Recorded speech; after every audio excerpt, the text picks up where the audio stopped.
Police ಅಧಿಕಾರಿಗಳು ಸುದ್ದಿಗೋಷ್ಠಿಯನ್ನ ಮಾಡಲಿದ್ದಾರೆ. Prajwal case ತನಿಖೆಯನ್ನ ನಡೆಸಿದಂತ ಅಧಿಕಾರಿಗಳು ಸುದ್ದಿಗೋಷ್ಠಿಯನ್ನ ನಡೆಸಲಿದ್ದಾರೆ. ಸುದ್ದಿಗೋಷ್ಠಿಯಲ್ಲಿ ಬಿಕೆ ಸಿಂಗ್, ಸುಮನಾಡಿ, ಪನೇಕರ್ ಸೇರಿ ಇತರೆ ಅಧಿಕಾರಿಗಳು ಭಾಗಿಯಾಗುವಂತಹ ಸಾಧ್ಯತೆ ಇದೆ. ಸೊ ಒಂದು ಕಡೆಗೆ ಪ್ರಜ್ವಲ್ ರೇವಣ್ಣಗೆ ಶಿಕ್ಷೆಯ ಪ್ರಮಾಣ ಪ್ರಕಟವಾಗ್ತಾ ಇದ್ದಂತೆ ಪೊಲೀಸ್ ಅಧಿಕಾರಿಗಳು ಸುದ್ದಿಗೋಷ್ಠಿಯನ್ನ ಮಾಡ್ತಾರೆ. ಯಾರಿದರ ತನಿಖೆಯನ್ನ ಮಾಡಿದ್ರು ಪ್ರಜ್ವಲ್ ಕೇಸ್ ಬಗ್ಗೆ ಆ ಎಲ್ಲ ಅಧಿಕಾರಿಗಳು ಕೂಡ ಇವತ್ತು ಸುದ್ದಿಗೋಷ್ಠಿಯನ್ನ ಮಾಡಲಿದ್ದಾರೆ ಅನ್ನುವಂತಹ ಮಾಹಿತಿಗಳು ಲಭ್ಯವಾಗ್ತಾ ಇದೆ. ಸೊ ಒಂದು ಕಡೆಗೆ ಕೋರ್ಟ್ ಹಾಲ್ನಲ್ಲೇ ಕೂತಿದ್ದಾರೆ. ನ್ಯಾಯಾಧೀಶರು ಏನು ತೀರ್ಪನ್ನು ಕೊಡ್ತಾರೆ ಅನ್ನುವಂಥದ್ದಕ್ಕೆ ಕಾಯ್ತಾ ಕೈ ಕಟ್ಕೊಂಡು ಕೂತಿದ್ದಾರಂತೆ. ಅದೇನಾಗುತ್ತೋ ಏನೋ ಗೊತ್ತಿಲ್ಲ ಅನ್ನುವಂಥ ಸೊ ಅವ್ರಿಗೊಂದು ಆತಂಕ, ಕನಿಷ್ಠ ಶಿಕ್ಷೆ ಆಗಲಿ ಅಂತ ಕೇಳ್ಕೊಳ್ತಾ ಇದ್ದಾರೆ.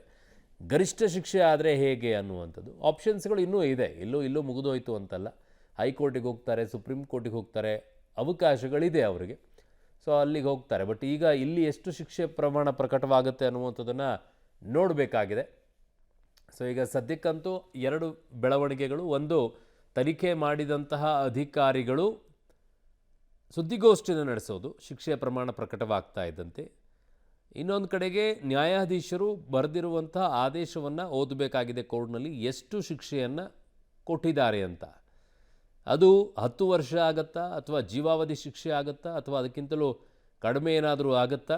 10 ವರ್ಷಕ್ಕಿಂತಲೂ ಕೂಡ ಕಡಿಮೆ, ಕಾರಣ ಕೇಳಿಕೊಂಡಿರುವಂಥ ನಿಟ್ಟಿನಲ್ಲಿ. ಸೊ ಯಾವುದನ್ನು ಕನ್ಸಿಡರ್ ಮಾಡ್ತಾರೆ ಅನ್ನುವಂಥದ್ದು ನೋಡಬೇಕು. ಬಟ್ ಶಿಕ್ಷೆ ಅಂತೂ ಪ್ರಮಾಣ ಪ್ರಕಟ ಆಗೇ ಆಗುತ್ತೆ, ಅದರಲ್ಲಿ ಯಾವ ಅನುಮಾನನೂ ಕೂಡ ಇಲ್ಲ.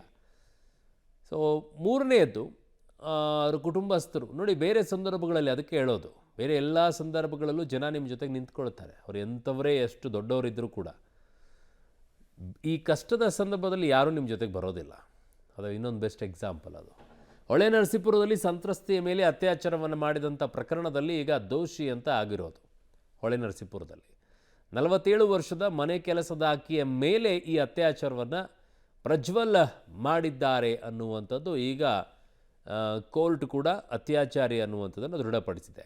ರೇವಣ್ಣ, ಭವಾನಿ ರೇವಣ್ಣರಿಂದ ಬೆದರಿಕೆ ಮತ್ತು ಅಪಹರಣ ಆ ಕೇಸ್ ಕೂಡ ಇದೆ. KR ನಗರದ ತೋಟದ ಮನೆಯಲ್ಲಿ ಸಂತ್ರಸ್ತೆಯ ರಕ್ಷಣೆಯನ್ನು ಕೂಡ ಮಾಡ್ಕೊಂಡು ಬಂದಿರುತ್ತೆ SIT ಟೀಮ್. ಸೊ ಆ ಪ್ರಕರಣದಲ್ಲಿ ಯಾರ ಮೇಲೆ ಅತ್ಯಾಚಾರನ ಎಸಗಿರ್ತಾರೋ ಆ ಸಂತ್ರಸ್ತೆಯನ್ನು ಹೋಗಿ ಅಪಹರಣ ಮಾಡಿಟ್ಟಿರ್ತಾರೆ ತೋಟದ ಮನೆಯಲ್ಲಿ.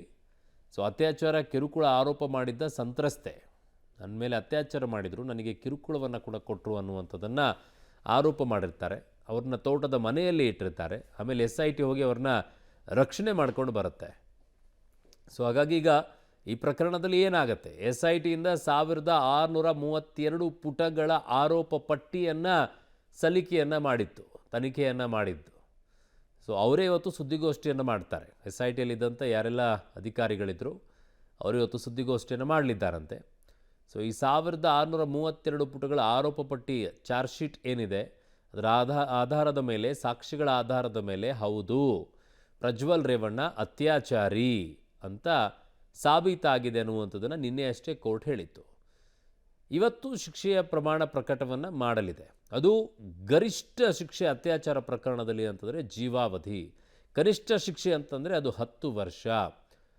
ಸೊ ಹಾಗಾಗಿ ಈಗ ಯಾವ ಶಿಕ್ಷೆಯನ್ನು ನೀಡಲಾಗುತ್ತೆ, ಜೊತೆಗೆ ದಂಡವನ್ನು ಕೂಡ ವಿಧಿಸಲಾಗುತ್ತೆ, ದಂಡ ವಿಧಿಸಬೇಕು ಅಂತ ಸರ್ಕಾರಿ ಪರ ವಕೀಲರು ಹೇಳ್ತಾ ಇದ್ರು.